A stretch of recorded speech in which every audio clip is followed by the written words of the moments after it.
Directors మాట్లాడితే Indian డైరెక్టర్స్లో ఒకరిని ఖచ్చితంగా మనం మాట్లాడాలనిపిస్తుంది. అంటే లైక్ సౌత్ నార్త్ని విడదీయట్లేదు కానీ ఈజ్ ఏ మాస్టర్ జీనియస్ ఒక టైంలో మణిరత్నం గారు.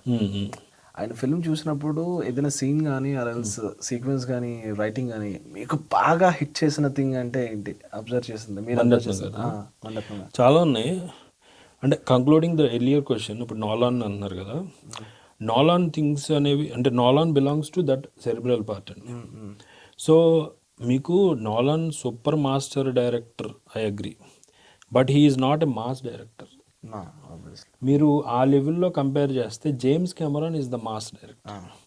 సో మనకి రాజమౌళి గారు అలాగో ప్రపంచం అంతా విసరల్ ఎమోషన్స్ని ఆ లెవెల్లో ట్యాప్ చేసింది జేమ్స్ కెమెరాన్. నేను అవతార్ 2 చూస్తున్నప్పుడు ఆయనకి ఎలాగ తెలుగు ఎమోషన్స్ ఎలా అర్థమయ్యి అంటే మేబీ ఎమోషన్స్ ఆర్ కామన్. మనం ఎక్కువ తెలుగు ఎమోషన్స్ చూస్తాం. ఆయన అవతార్లో కూడా చేస్తున్న ప్రతి సీన్లో ఎమోషన్ బాగా క్యాప్చర్ చేశారు. సో అదండి. సో నోలాన్ అనేది ఒక కేటగిరీ. మనకి ఏమనిపిస్తుంది అంటే నోలాన్ ఈజ్ ఇంత కొట్టింది అంత కొట్టింది అంటే రిలేటివ్గా కలెక్షన్ వైజ్ జేమ్స్ కెమెరాన్ కన్నా నోలాన్ది చిన్న మార్కెట్. కానీ ఆయన సినిమాలు ఇంటర్నేషనల్ రిలీజ్ అవుతాయి కాబట్టి అది వాళ్ళకి వర్కౌట్ అవుతుంది. అంతేగాని సో అదో కేటగిరీ. అండ్ నేను ఇప్పుడు ఇన్స్టాలర్ నేను చూసా మొన్న.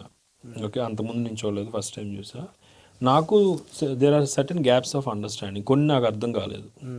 తర్వాత నేను రీసెర్చ్ చేస్తే అర్థమైంది ఓకే అని. సో డెఫినెట్గా ఆయన్ని డీకోడ్ చేయడం కొంచెం కష్టమే, బట్ అలాంటి వాళ్ళు కూడా ఉండాలి. That is what art is కదా. నీకు అన్నీ అట్టిపండు వాళ్ళు చెప్తా అనే డైరెక్టర్లు ఉంటారు, నేను ఎక్కడో పెట్టాను ఈస్టర్ ఎగ్స్ కనుక్కో అనే డైరెక్టర్లు ఉంటారు. ఇదో గేమ్ అదో game. Just like that, and we have to welcome everyone. Yes, obviously.